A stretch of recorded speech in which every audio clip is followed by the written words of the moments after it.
Bien, como bien lo habíamos anunciado, ya se encuentra con nosotras la doctora Ana María Álvarez. Ella es neuropediatra y realmente el día de ayer fue el día de concientización sobre el autismo y pues el día de hoy vamos a hablar sobre los signos precoces para el diagnóstico del autismo. Así que le damos la bienvenida a nuestra doctora Ana María Álvarez. ¿Cómo está, doctora? ¿Qué tal? Buenos días.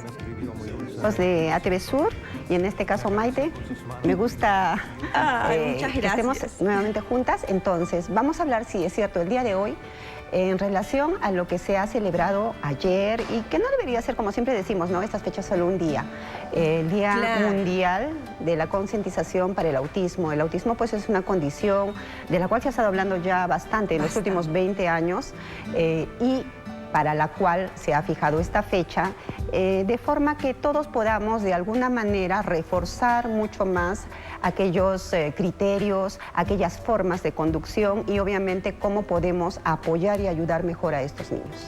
Precisamente cómo podemos ayudar y poder apoyar a nuestros niños, porque en casa, como no tenemos el conocimiento, muchas mamitas no se percatan de aquellos alcances que podrían decirle de que el niño tiene alguna condición.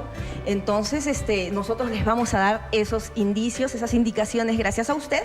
Y si es que el público está atento, por favor, y quieren realizar sus consultas, en breve estarán apareciendo los números en la parte inferior de su pantalla para que realicen las consultas respectivas a nuestra doctora Ana María Álvarez. Bien, doctora Ana María, como bien lo decía, ayer fue el día de la concientización, que no debería ser solamente un día, sino debería ser algo continuo, ya que realmente, o sea, los índices son ahora bastante elevados y siempre hay algún momento en el que nos topamos con una persona que padece esta condición. Entonces, al detectarla a tiempo, cuando son pequeños, ¿puede haber una forma de poder reeducar al pequeño a que se comporte normalmente?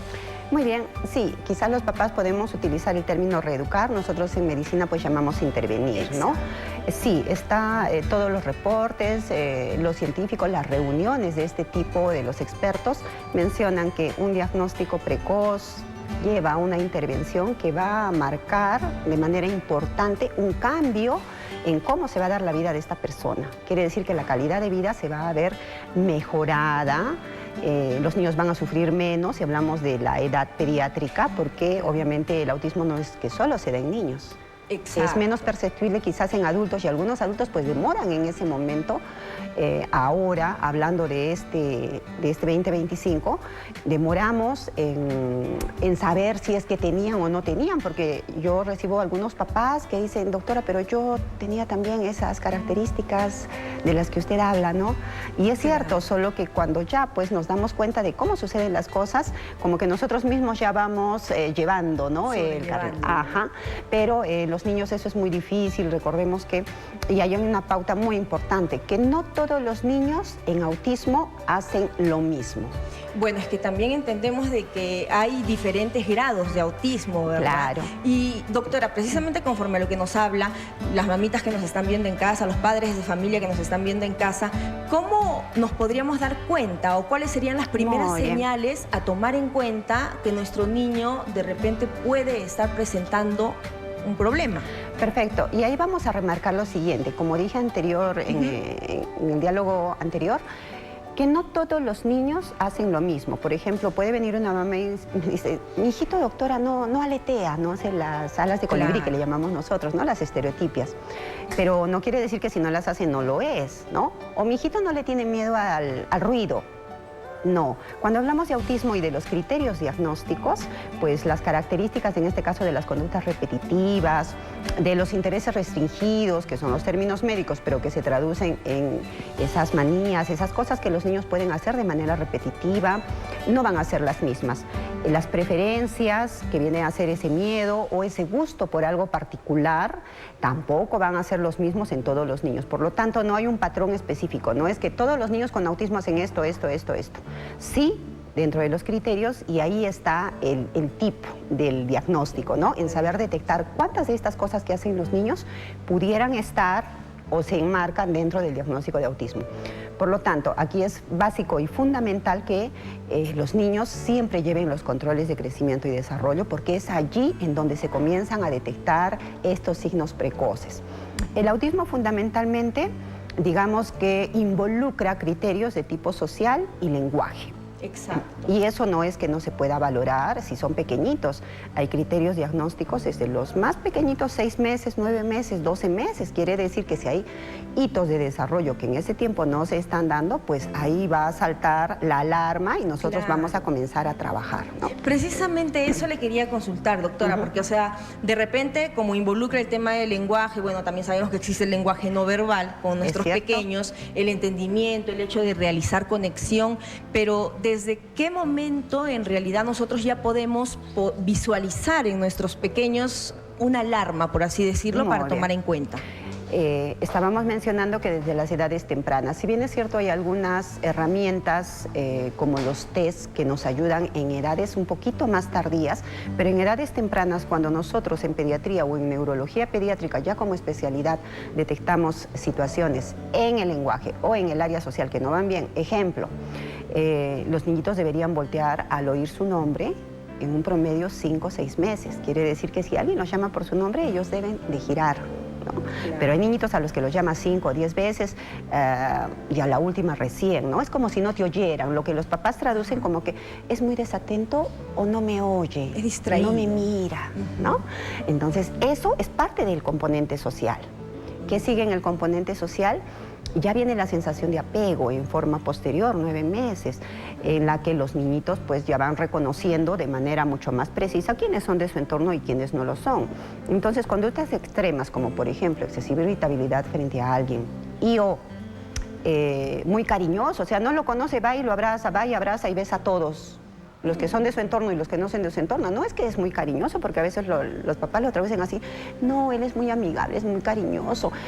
A cualquier persona va y abraza y besa. Y ya no, porque ya el niño comienza a reconocer quiénes son, sí, de su familia, entre comillas, ¿no? De las personas cercanas y quiénes no son. Y lo más común era pensar que de repente el niño se aislaba o era sumiso o no hablaba, ¿no? Pero ahora usted nos menciona de que el tema hay de extremos, ser también ¿no? Porque, hay extremos. claro, porque puede decir eso, y eso ya, todo aquello que desencaja en la forma de cómo se va dando el desarrollo, entonces nos debe llamar la atención, ¿no? Porque, pues, ¿por qué lo hace? Y si todos los niños, mejor dicho, siempre vamos a tomar en cuenta lo que sucede en el común denominador de los niños de su edad, ¿no? Eso por tocar el área del área social.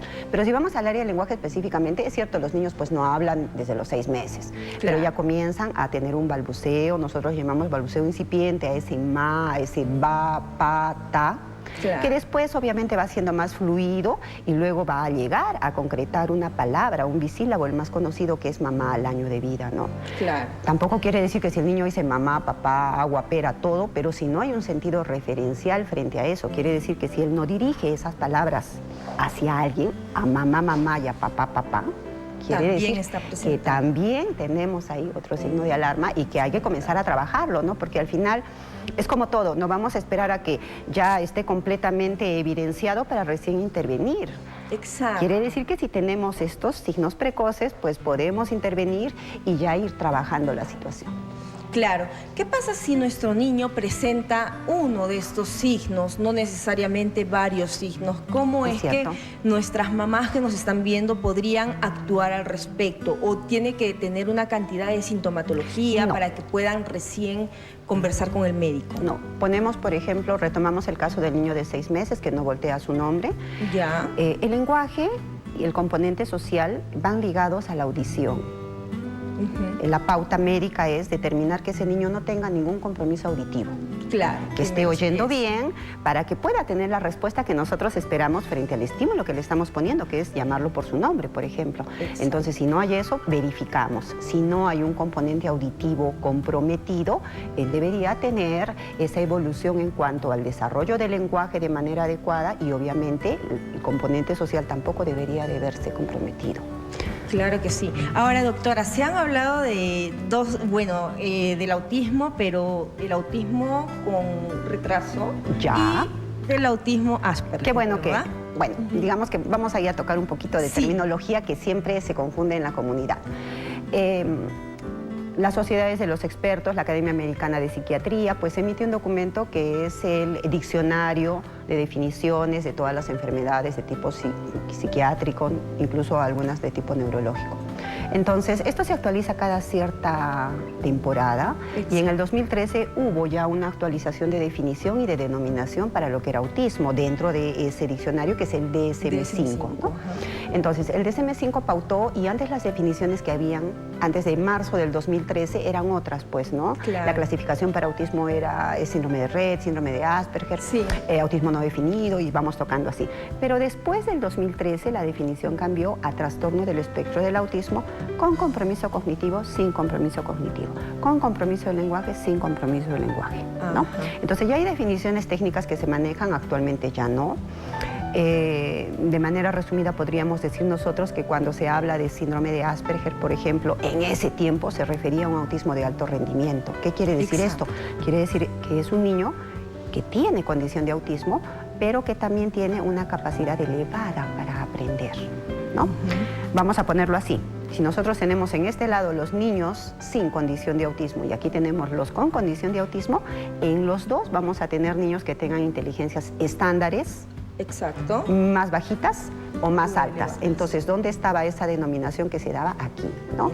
Ya no hay ese común denominador, porque lamentablemente esa denominación se confundía y se daba a todos los niños que tenían condición de autismo. Claro. Y no es así. También inclusive lo asociaban a características físicas. Bien dicho, entonces, pero no es así. Ya con las clasificaciones actuales, pues se maneja otra denominación. Se escucha todavía por allí. Hablamos de equivalentes, pero eso ya es dentro del campo médico, ¿no? Por lo tanto, sí, lo que se prioriza, lo que queremos ahora, lo que la sociedad quisiera era quitar ese velo que nosotros, que todos de alguna manera se ha colocado al autismo, ¿no? Los papás, yo siempre se los repito a ellos, vienen con la esperanza de que alguien les diga lo que quieren oír, ¿no? Y lamentablemente lo que quieren oír es que su niño tiene cualquier otro diagnóstico menos autismo. Y dentro de todos esos otros diagnósticos que pudieran haber, algunos más comprometidos que otros dentro del neurodesarrollo, pues tenemos al autismo, y el autismo es uno de los que se puede trabajar, es uno de los que yo puedo llegar a modificar de manera importante y sustancial esos componentes para que no sean visibles, para que no llamen la atención, para que los niños puedan seguir su rutina escolar, su rutina ya si son adolescentes o adultos, su rutina académica, su rutina laboral de la manera adecuada. Para que se puedan desenvolver de manera adecuada en la sociedad. Es así. Y doctora Ana María, por ejemplo, bueno, si es que yo, mamá, llevo a mi pequeño a consulta con usted y ya tengo, ¿no?, el diagnóstico, o por lo menos se cree que ya está presentando una sintomatología de alarma. Muy bien. ¿Qué puedo yo realizar en casa para poder aportar a que mi niño se desarrolle de manera natural? Muy bien. El flujo de diagnóstico que nosotros manejamos, pues, se basa en realizar un diagnóstico y aplicar medidas de intervención farmacológica o no farmacológica. Claro. Dentro de las no farmacológicas, porque obviamente no todos van a ser tributarios de farmacoterapia en este caso, básicamente son medidas no farmacológicas y son las terapias de intervención. Las terapias de intervención están pautadas según la condición del niño y según los aspectos que hemos nombrado de los componentes del autismo que tengan que ser trabajados.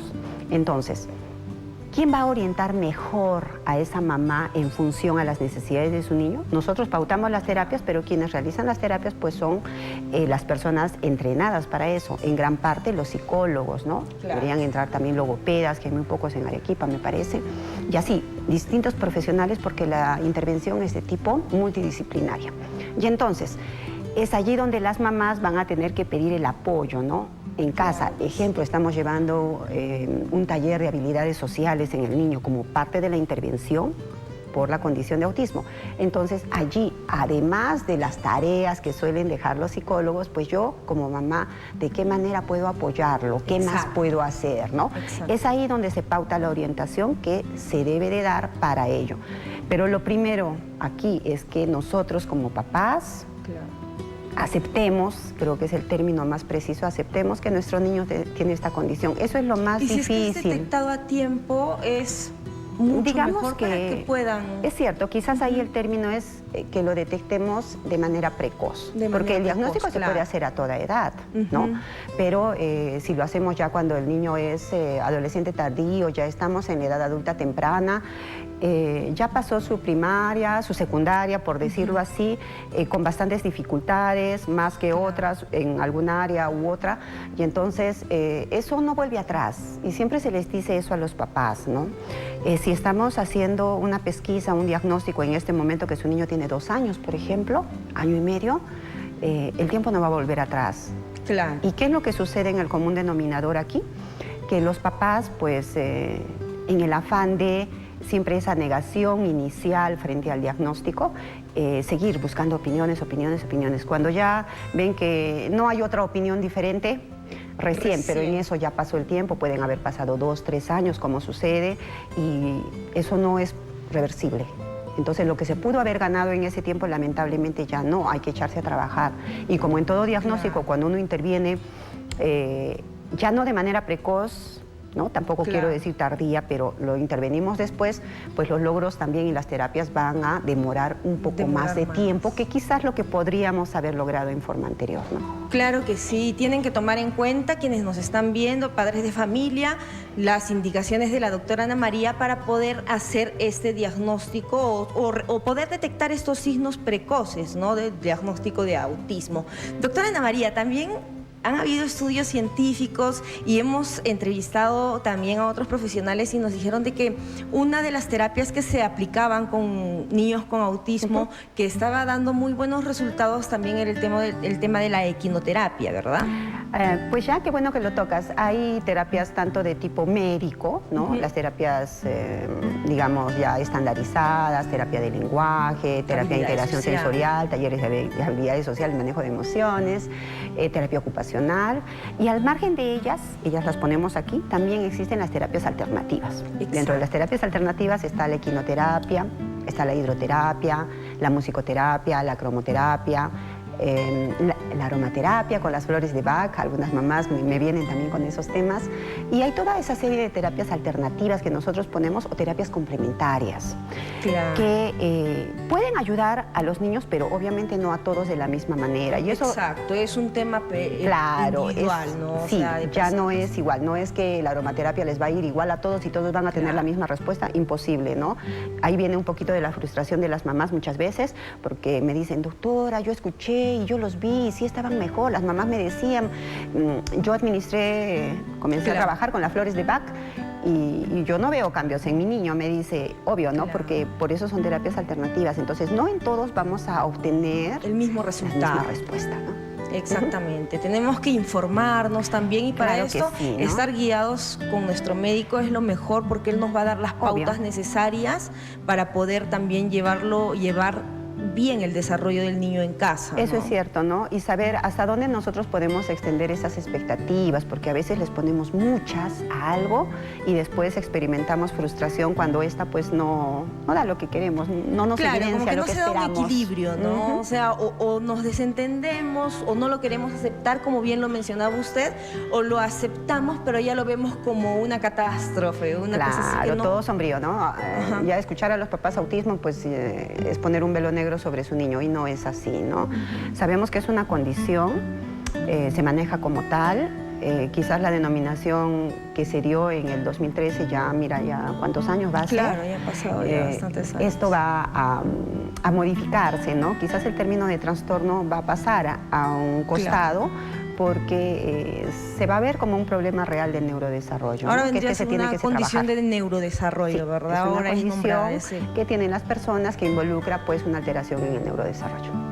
Doctora, ¿qué sugerencias usted puede dar, por favor, a los padres de familia que nos están viendo, aparte de todo lo que ya han escuchado, sugerencias que sean realmente importantes para que puedan acudir al médico, en este caso con usted, con la neuropediatra Ana María Álvarez? Bueno, lo vamos a poner de la siguiente manera.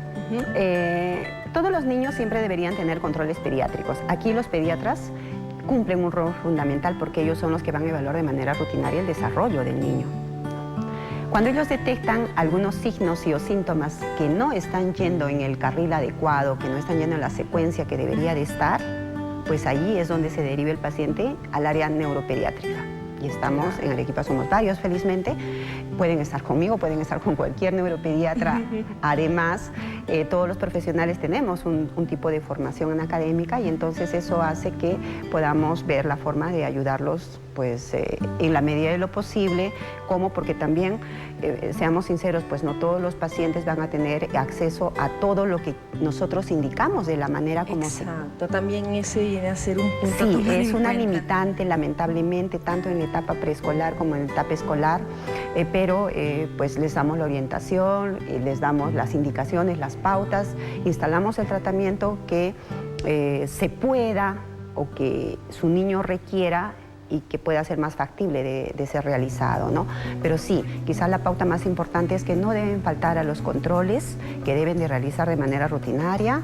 El primer filtro, el control de niño sano que se hace en los establecimientos de salud, puestos, centros de salud, CAP en el caso de salud, los que acuden a las clínicas. Y luego, pues obviamente los controles con el pediatra y de allí ya, si es que hay signos, y eso, ojo, tener en cuenta a los papás, porque a veces cuando les dicen, y ese es el término, la muletilla de todos, ¿no? Rasgos. Cuando les mencionan rasgos, pues sí, tendrá, no tendrá, prefiero consolarme y asirme de que no hay, ¿no? De que simplemente rasgo y se va a perder. No necesariamente. Muchas veces, para no herir susceptibilidades en los papás, para que no nos suene tan duro, algunos profesionales pues les denominan de esa manera. Claro. Y eso hace que no concienticemos en ese momento de que sí, pues hay que comenzar a intervenir, hay que comenzar a trabajar, hay que comenzar a evaluar. Así es, así que ya saben, papitos y mamitas en casa, tomar en cuenta esto para poder detectar qué es lo que está pasando con nuestros pequeños. En sí, yo sí les recomiendo a la doctora Ana María Álvarez para que puedan realizar sus consultas con ella, sería una guía extraordinaria. Doctora, ¿dónde es que la podemos invitar? ¿Dónde es que la podemos ubicar? Por favor, invite a nuestros televidentes para que la busquen. Muy bien, Maite, pues para las evaluaciones neuropediátricas estamos en el 958-910122 y obviamente para las evaluaciones pediátricas acudan por favor al pediatra de confianza, al pediatra de cabecera, donde ustedes gusten. Y como les digo, la oferta en neurología pediátrica, Dios gracias, pues ya se ha ampliado, pero estamos para servirles en los que necesiten. Muchísimas gracias, doctora Ana María. Siempre es un gusto tenerla acá en el programa y el día de hoy hemos tocado un tema realmente importante a tomar en cuenta. Más adelante seguiremos tocando temas al respecto de nuestros pequeños.